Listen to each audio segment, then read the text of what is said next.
లేస్తే మనిషిని కాదన్నాడట వెనకటకొకడు. తీరా చూస్తాడు ఇక 2 కాళ్ళు లేవట. అట్లా ఉంది ప్రస్తుతం షిండే గారి వ్యవహారం. ఇవాళ భారతదేశం మొత్తం షిండే అనే పాయింట్ వింటే వెన్నుపోటుదారుడు, సొంత పార్టీని నాశనం చేస్తాడనే పేరుంది తప్పించి గొప్ప పోరాట యోధుడు అనుకోవట్ల.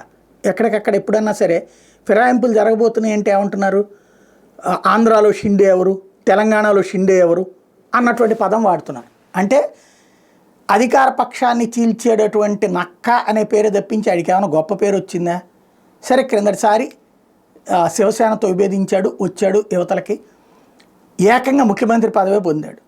మళ్ళీ ముఖ్యమంత్రి కావాలనుకున్నాడు, భారతీయ జనతా పార్టీ ఒప్పుకోలేదు. ఎందుకంటే పూర్తి మెజార్టీ వచ్చినటువంటి సందర్భంలో ఎట్లా అన్నటువంటిది. అయితే షిండే ఏదో ఒక పేచీ పెడతానే ఉన్నాడు. అప్పుడు ప్రమాణ స్వీకారానికి దూరం చేసి, మీటింగ్కి దూరంగా ఉండి చాలా నాటకాలు ఆడాడు. బీజేపీ ఇక అవసరమైతే అజిత్ పవార్తో కలిసి ప్రభుత్వం ఏర్పాటు చేయడానికి రెడీ అయ్యేటప్పటికి సచ్చినట్టు వచ్చి కూర్చున్నాడు. ఫైనల్గా ఆ తర్వాత తను కూడా ముఖ్యమంత్రి పదవి తీసుకోవడానికి ఒప్పుకున్నాడు.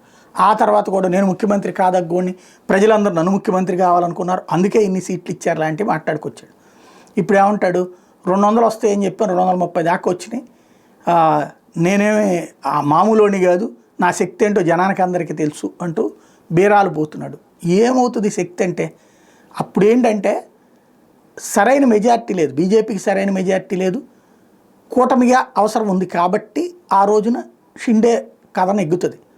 ఇవాళ రోజున షిండే ఒకవేళ మద్దతు ఉపసంహరించుకుని తను వేరే వెళ్ళి ప్రతిపక్షాలతో కూర్చున్నా, ఇండివిజువల్గా కూర్చుంటే పీకేదేం లేదు.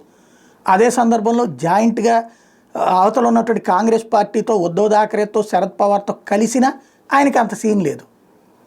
ఆ విషయం తెలియట్లేదు. అంటే నేల విడిచి సాము చేస్తున్నాడు.